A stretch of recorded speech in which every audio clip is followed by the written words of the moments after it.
Welcome to Real Redux, the movie podcast where me and my dad revisit cult, classic and genre films and talk through what works, what doesn't, and why they still matter, at least to us.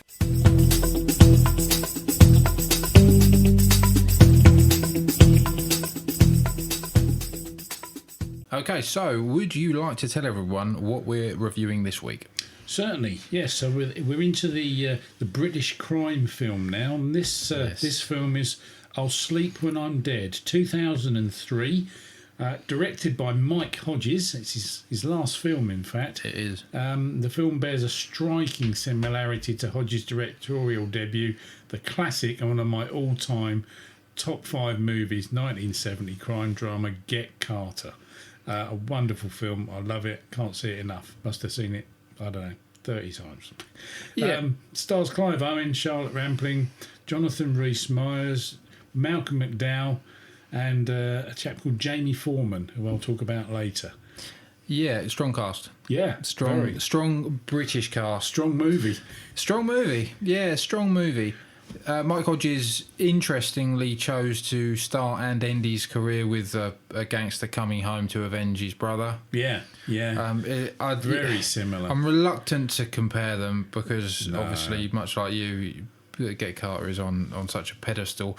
But the Kane version. The Kane version, yeah. Let's make that absolutely clear. But there's too many similarities to not at least mention it. Yeah. But we'll maybe save that for a we little can't later. not mention it, but we'll try not to. But I read that Hodges was really struggling for a lead on this film. Really? Until he worked with Owen on Croupier. Yes. And he realised 1998. he would be perfect. Interestingly as well, I just noted here, he worked with Kane twice as well. He worked with him on Get Carter and Pulp.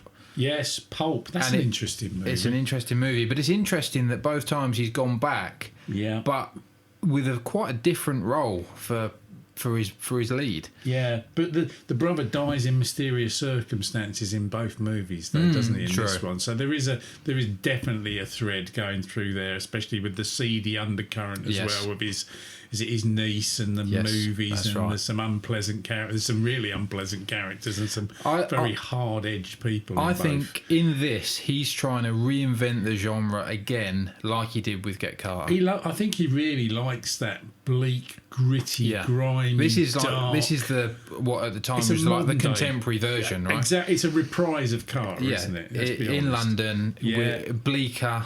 Yeah. And well, maybe not bleaker, but less charisma.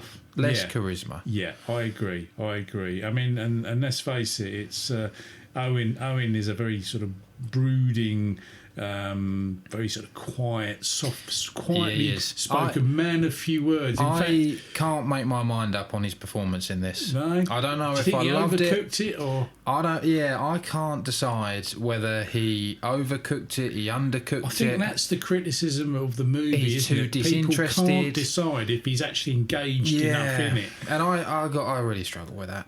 I tell you what, I actually Googled to see how many words or how many phrases does Owen say? Does he actually say? Does he actually say? Now, when there's no evidence on it, or there's no reported stats on this. But when you look at there is a published script that Owen does, and rarely are there more than 4 or 5 words in a line. It's usually 2-word responses. We don't even meet him for ages, do we? No. I was watching it. I was amazed. I was thinking, blimey, Jonathan Rhys-Meyers is getting a lot of screen time. Yes, and then he obviously offs himself. I did wonder when he was going to come in. He just disappears, and I thought, surely, because he obviously top billed, I thought, surely he can't. This can't, because that's about half hour in, and you think, Malcolm McDowell is he going to come back? Malcolm McDowell, He made a lot of movies in this era, playing sort of evil, psychotic people. He does it so well. Yeah. And that whole scene where they drag him, because you don't really know. Obviously, you know they're tailing him. Yeah. But you assume it's going to be some sort of drug deal, or he's on their turf. That surprised me. And then obviously it's a really quite graphic rape scene. Really taboo. I mean, that would be taboo today. Well, they often, interestingly, the other film that springs to mind with the taboo sort of, I mean, yes, the act is totally strong, and it certainly makes you sort of think, wow, okay, I wasn't expecting that. Yeah, it really catches you out. But they have had that sort of approach before in other gangster movies, British gangster movies. Villain. I was thinking that Richard Burton of all people. I mean, that's a really taboo topic in a film of that age. And when that came out, I remember my dad saying, I was surprised, but brilliantly acted. Yeah. Yeah, I mean, and this is to Hodges' credit, they lay the groundwork for he's going to get going over by a bigger fish, right? Sort of layer cake style. Yes. And then they spin it. And I mean, Malcolm McDowell's character, Bode, he's not even in the underworld. He's a car dealer. He is a car dealer, yes. And he's an unpleasant, nasty piece of work. Vicious is the word I'd describe him as. But incredibly believable. Yeah. I mean, I kept he's not in it Alex enough. Delage and people. He's not in it enough. He isn't. Because at the end he's great. And I'm going to skip forward here. I actually really like the scene where Owen leaves him. Yeah, and what he says to him. And then he goes back, he can't help himself. Yeah, maybe it'll be today, maybe it'll be in a week, maybe it'll be in a year. And you think, okay, well, that's all right. That's a nice way to leave him. Self-righteous. But then when he actually comes, and that's... He just doesn't even get to the end of the drive. I think that's almost a revisit of Get Carter, where he gets shot at the end, of course, and you think, that's a shame, but then inevitable because of who he is. Yeah. But he can't live, can he? And neither can Bode. He's got to go and dispatched by, of course. Tell you what I did like, though, about that bit at the end, if we're going to jump to that, which is... this is you go jump to the weird scene with on the beach. There's the start. No, there is that, because that is at the start and the end. But the one thing throughout this whole film I was waiting for, and we got a glimpse of it with the Jag at the start, was I could not wait for Owen to have a shave, put on a sharp suit, great scene, get into the Jag and do something worthy of his notoriety. And when he finally got the bloke into his room to give him a hello, sir, nice to see you again, I thought, here we go. He's going to be the gangster that he's supposed to be. It takes a long time for him to get to that point. Well, he doesn't want to become him, does he? No, he doesn't. And that's I guess that's what we're fighting against. Whereas Carter is the character from start to finish. The only thing is with the way that he's spoken about in this film, and that again, this leads into Owen's performance and why I can't make up my mind on it. His character is not menacing enough for the way that he's spoken about by his peers. Yeah, his reputation is too formidable. It's too strong. And when you see him, because even if he'd mellowed out, perhaps they should have given McDowell that role. Well, maybe he was evil through and through. There should have been more of an edge. Yeah. And I will get to that. We haven't mentioned yet, which we'll do cast overview.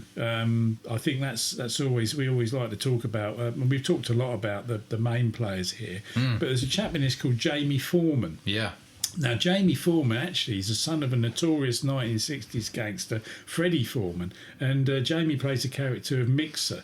He's also in Layer Cake. He's the guy who's He's in this era. He's in a few sort of Brit flicks. He does look the same. He's got the same look. But I thought his performance in this was really quite believable. Him against Charlotte Rampling, he was cold and detached and tragic. It was a perfect contrast. He has pretty much all of his scenes with Clive Owen and Charlotte Rampling, who are two big hitters, and he is easily as good, isn't he? He's easily as good. Yeah, I agree, and he's really impressive. He's without a doubt the biggest takeaway. Yeah, I put him as my standout performance. Yeah, without much question. As I like McDowell, predictably evil and sinister, but he's done it so many times. He has. And he does steal the scenes.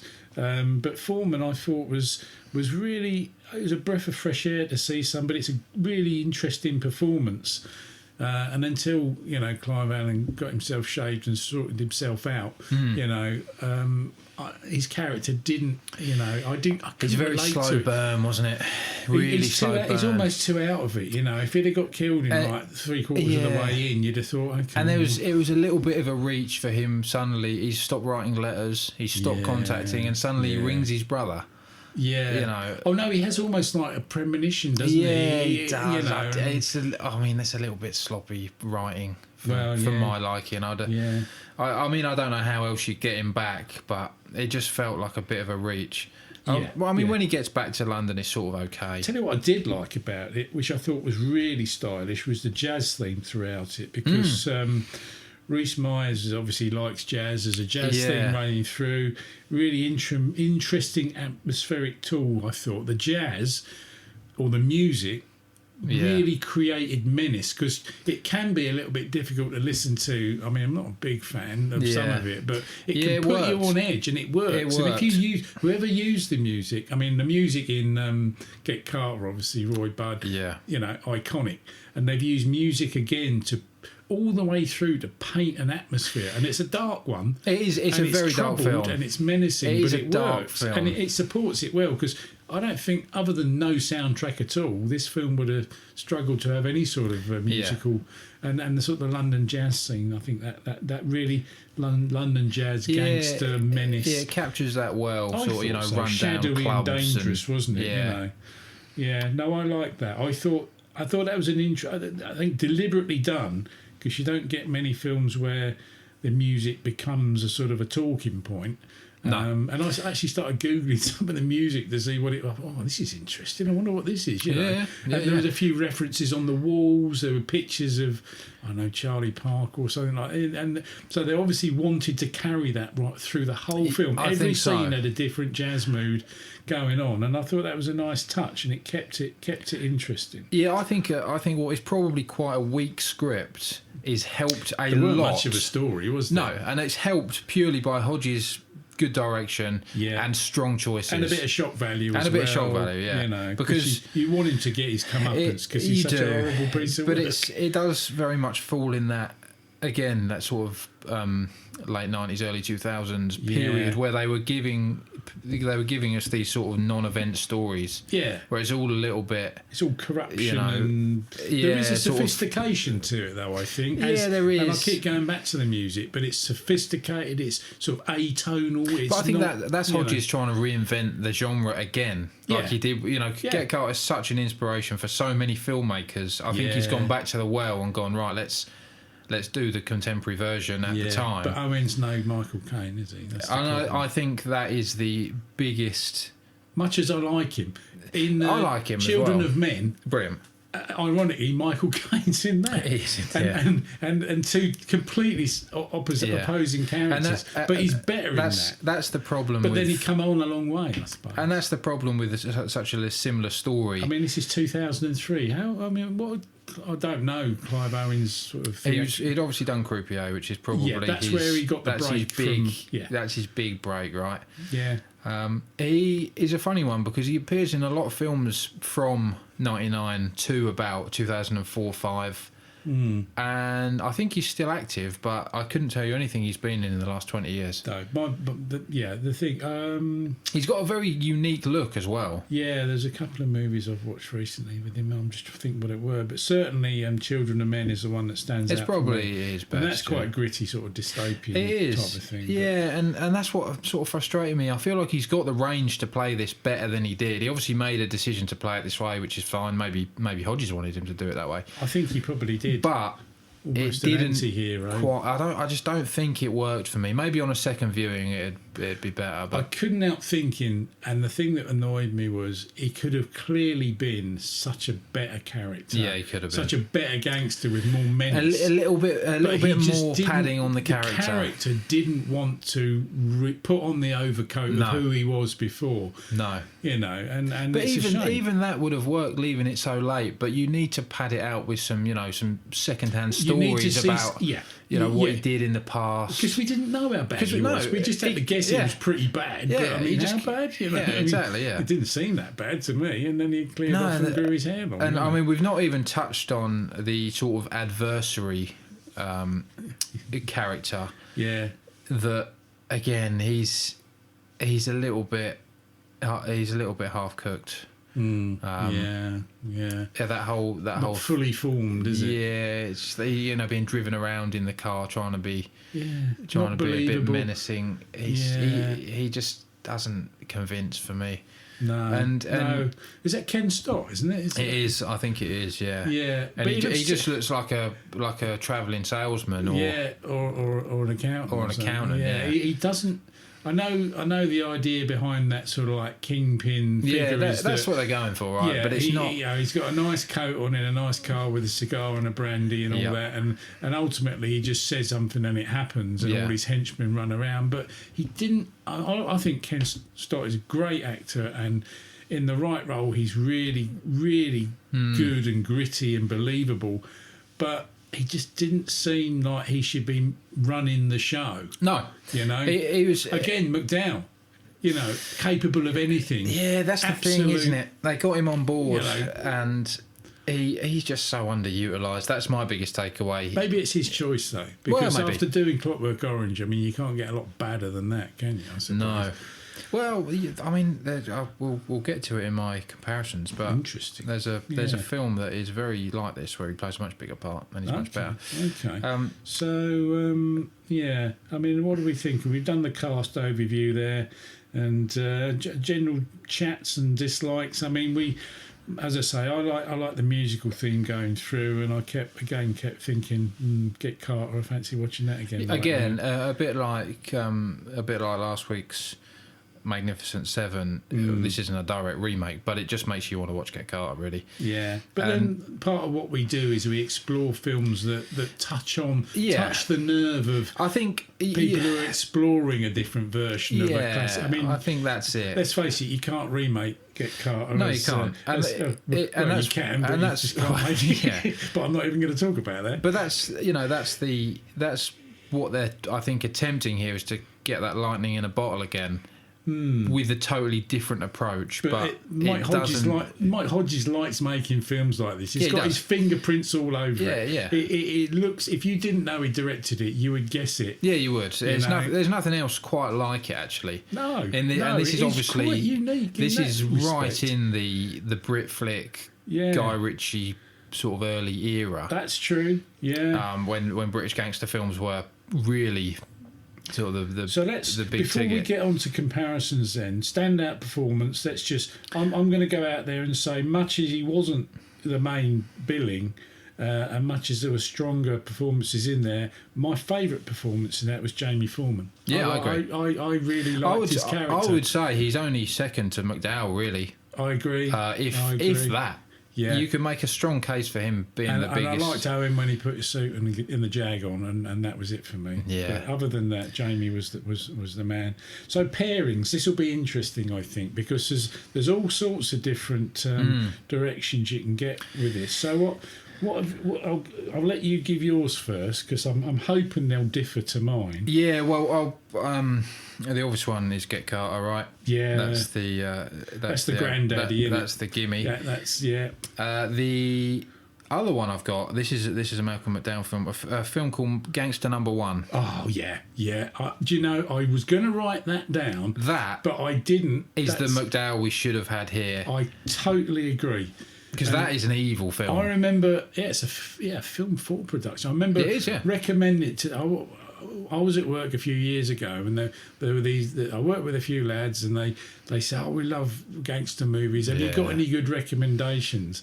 And I said, "Have you ever seen a film called Gangster Number One?" And I think 3 years before this. Yeah. I think Jamie Foreman's in it as well. Jamie Foreman is in it. He plays the rival lead boss. Character is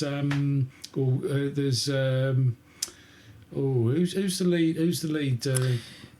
It is the chap that plays Vision. Yeah. Just trying to think who that is, because it's going to bug me now. But there's a bit where he turns up with a woodworking kit, and he decides that he's going to. It's Paul Bettany. Paul Bettany. And the bit where he drops the jack on the car, the car. It is a brutal film. It's a really nasty movie. David Thewlis is in it as well, isn't he? Because there's the tie-in, isn't there? There's a tie-in. That is an excellent British game. I didn't put it down because I hoped you would. And whenever anybody says Recommend a film that I haven't seen that's a British gangster movie. I'll say Villain and Gangster Number One. Yeah, that is... and Sexy Beast, but that's in Spain, so it don't really count. Yeah, but it's such a good movie. And that's got the edge that I think this lacks. Oh, it's hard as nails, isn't it? Yeah. Yeah, I told the lads to watch the chisel bit where he attacks him, and they have it from the third party, don't they, point of view. And he comes at him with all the woodworking tools.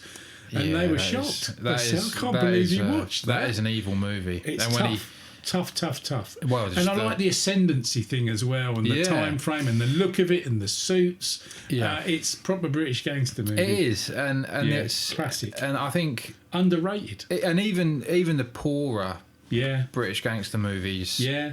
You sort of know what you're signing up for, and this sort of teases that and then doesn't give it to you, isn't it? Really? Yeah, exactly.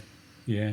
So, any other similarities? I'll give you mine then. No, go on. Yeah, what you got? Right, okay. Well, this is going to be a little bit left field. I've got Dead Man's Shoes. Yeah, Paddy Considine and Shane Meadows. That is very much a better version of this. Terrific movie. And the performance of Paddy Considine, the brooding. Good. I mean, that is legendary. Yeah. I mean, that's Shane Meadows has got a lot of good performances out of people in those roles. Right? But that performance where he's just standing there and the bloke pulls up in the 2CV. Yeah. He says, "You're not afraid of me?" Oh, he says, "No."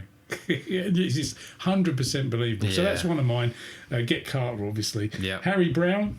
Yeah, Harry Brown's a good. I had to get a Michael Caine reference in there, and again that sort of like brooding, horrible, nasty piece of work in the local neighbourhood. This speaks to the charisma of Caine. Yeah, he's just a much more likeable main character. Yeah, and even you want him to be bad. Yeah, and in a good way. And retribution. You don't really in this. I didn't really feel that much for Clive Owen one way or another. Do you know, you're right. I didn't care much about the character. Whereas when you look at the comparisons in, like Gangster Number One, Malcolm McDowell is totally irredeemable. Yeah. And in Get Carter, even though he's horrible, you are still rooting for Caine, right? Yeah. Is it the suits? I don't know. They just look right in the suits and the cars. If you're gonna have this persona, get your hair cut. Smarten yourself up, mate. I get it. And he's falling out of favour and he didn't want to do it. Yeah, it's all just a little bit half-baked, isn't it? Yeah, I was just itching for him to smarten up. I really was. Now, the other one I've got down here, which we both love, and an actor that, again, one of my favourites, Point Blank, Lee Marvin. Yeah, I nearly put that down myself. Yeah. Very similar kind of thing. Yeah. Again, hard as nails, uncompromising. Again, even though he's not particularly redeemable, he's a much more likeable main character. You're totally on board with the guy. Yeah. Even though he's quite a brutal, hard-edged guy, throwing people out of windows and you name it. I want my money, Yeah. And yet, the mix, the playoff with him and sort of John Vernon and people like that is terrific. So again, I think what we've alluded to in these is basically and you almost wonder if Hodges has done it deliberately. The lead is just lacking. You sort of think you know what you're signing up for, and they snatch it away. Yeah. Well, I'm going to get my music link in now. For sure. I've been trying to get one and never. Sadly, there's no Clash link here, but you never know. I'll think of something. So the title is played by a chap called Warren Zevon. It was a Warren Zevon song. Who was famous, his big break was Werewolves of London, 1978, which you may or may not have heard. Yeah. Interestingly, the reason I mention this is he's also, Warren Zevon was the son of a gangster. So he was actually there was a definite link there. So you've got Jamie Foreman as son of related to Freddie Foreman, and Warren Zevon, son of a real life gangster as well. So that's the music link for this week. Warren Zevon, Werewolves of London. If you haven't heard that, then give that a spin and see what you think. Star rating. What did you think? How did you score it? Again, I couldn't really decide, and I just went straight down the middle, 2.5 out of 5. Did you? Okay. Well, interestingly, I really enjoyed it. I love a gritty, dark, and not necessarily because Clive Owen was in it, but because all the other characters. And I love a British gangster movie. I love it if it's sort of bleak. I love it. Get Carter is, as I say, in my top 3, probably one of my all-time favourite movies. It had the look about it. I was carried away. The look is good. I carried away on the wave. The jazz made it good for me. The look of it and feel of it outshone the performance. McDowell was in it, which I always like. I was very impressed with Jamie Foreman's performance because I just love that. And not to mention Charlotte Rampling, who was cold and detached. Charlotte Rampling is great. And really good. Really good. And underrated, even Rhys Meyers, as you know, although he wasn't in it a great deal, well, he was at the start, but then he sort of petered out. He's good, though. Terrific performance. He's very good. And for that, you may be surprised, but I mean, I'd give this as a warning of it's not for everybody because it's a hard-edged movie. It is. I would definitely watch it again. In fact, I want to watch it again to get more out of it. And I gave it a 7 out of 10. Yeah. Which is high, but I think it's high. It falls it. It falls at a 3.1 out of 5 average on Letterboxd and a 5.8 on IMDb. Okay, so what's that? Yeah. Sort of a little bit above average. I'm a bit high. I do think it's a film you want to watch again to really find out where you stand on it. I think I might have missed bits, or I was watching it too hard and maybe to find out. Maybe knowing what to expect, you might enjoy it more for what it is on a second viewing. It very late at night in the dark, so there was a lot of shadowy movements going on the telly, and focus was required to stick with it. You had to work on it. I think it's definitely. I'd like to see it in like a cinema. Oh yeah, I think it would be. Yeah. You would get a lot more out of it, a lot more mileage out of it. Yeah, yeah. It is. It's as I say, it's not for everyone because it is that genre. It can be quite tough. Yeah. And uncompromising. But if it you worked like, for me. If it was you like dark gangster flicks, it's a can't miss. It would be really. in my collection of gangster flicks. I would agree with that. You have to have it in there because it's it's slightly different. It's Get Carter reprised, but it's a good performance all round. I thought, and I enjoyed it. Yeah, I think I did enjoy it. Of the films we've reviewed thus far, it's one of the highest I've scored because I got the most out of it. Yeah, but it's my kind of movie. Yeah. That sort of dark British, gritty, unpleasant, difficult movie. Yeah, and that's why it's not for everyone. Well, by all means, go and watch it yourselves and feed back to us because that is all we're going to do this week. So we'll be back next week as always. You can find us on all the usual channels, and we'll see you again then. Yes, goodbye.